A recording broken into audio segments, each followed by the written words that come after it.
भगत जी, मैं आपको नहीं बता सकती कि जब आपका अंतिम समय आएगा तो क्या प्रतिक्रिया होगी।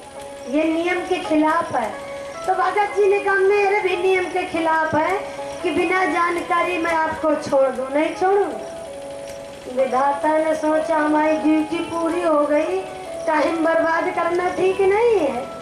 बोले भगत जी छोड़ दोगे? बोले जरूर छोड़ देंगे, लेकिन बता दो कि जब हम मरेंगे तो क्या प्रतिक्रिया होगी। जय हो। देवी जी एक तो सलाह लड्डू लाई है देवी जी को खिलाने के लिए। खूब सुखी रहा, भगवान कल्याण करे। अपने हाथ से छुआ दिया करो जा करके जहाँ अर्पण करना हो आपको।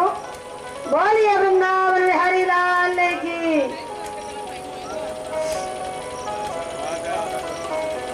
देवी जी से कौन डर लगता है आपको? आप तो बिट्टी के धमका नहीं चढ़ा दे। कोई नहीं, बिटिया को दे दे, जिसके उसको दे दे, कोई बात नहीं है। बोलिए भक्त और भगवान की। आखिर में विधाता को बताना पड़ा कि भगत जी जब आपकी मौत होगी तो आपके सिर की तरफ 2 दूत खड़े हो जाए आके, तो समझ लेना कि अंत समय आ गया। ठीक है? हाँ भगत जी सावधान, इनको पता है कि मौत कैसे होनी है। और जो भक्त होता है, भक्ति करता है, उसकी बुद्धि तेज होती है। हमने आपको कल बताया था कि शंकर जी को आना पड़ा था किसान के पास में। बात किसान की नहीं होती, उसकी भक्ति की होती है। बात पढ़े लिखे की नहीं होती है।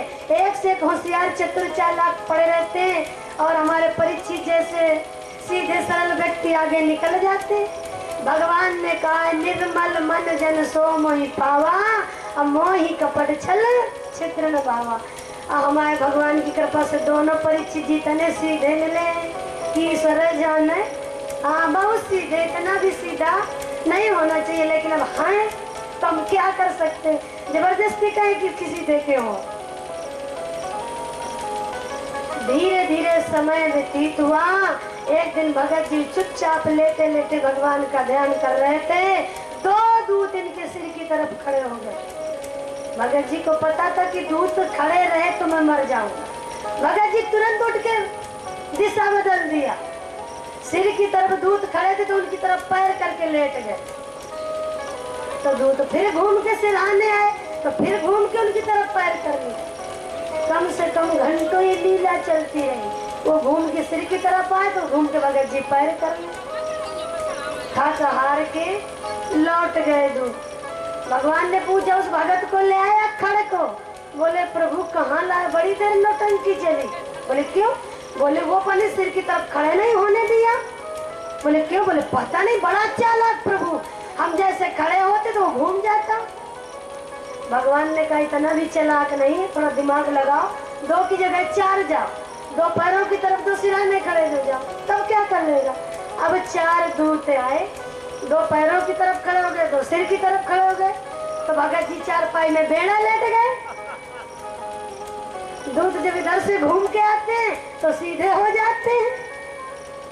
अब 4 दूत आए फिर भी परेशान और नचा रहे। बोले बेटा मरना तो है लेकिन आराम से न मरूंगा। अब तो परेशान हो गए कि भगवान को क्या जवाब देंगे कि 4 के 4 लौट के खाली हाथ आए। लौट ही आए, कोई बस नहीं चला। भगवान ने पूछा ले आए? बोले कहाँ ले आए प्रभु? वो बड़ा चालाक है, इतना चालाक है। 8 लोग चले जाओ, चारों तरफ से खड़े हो जाना, तब क्या कर लेगा। अब 8 दूत आए। भगत 2 इधर इधर खड़े हुए तो भगत जी ऐसे लेटे तो 2 इधर से खड़े हो। अब कहाँ जाओगे? अब भगत जी सर के बल खड़े हो गए, पैर ऊपर को कर लिया। परिवार के लोगों ने देखा कि लगता है दद्दा सठियाए गए हैं। बहुरिया आवाज लगाई अम्मा अम्मा, अरे दौड़ के आओ, देखो दद्दा को क्या हो गया, ये बुढ़ापा में सर के बल खड़े हो रहे हैं। बहू आ गई, अरे पप्पू के पापा ये क्या कर रहे हो, सीधे हो जाओ। कहते दूर नालायक, दूर मरवाना चाहती है क्या? अब उनको तो दिखाई न दे रहे थे दूर, इनको दिखाई दे रहे थे। लड़का आ गया, बहू, पत्नी सब चिपट गए। दद्दा दद्दा इलाज कराएंगी, तुम ठीक हो जाओगे दद्दा, सीधे लेटो दद्दा, ये क्या कर रहे हो?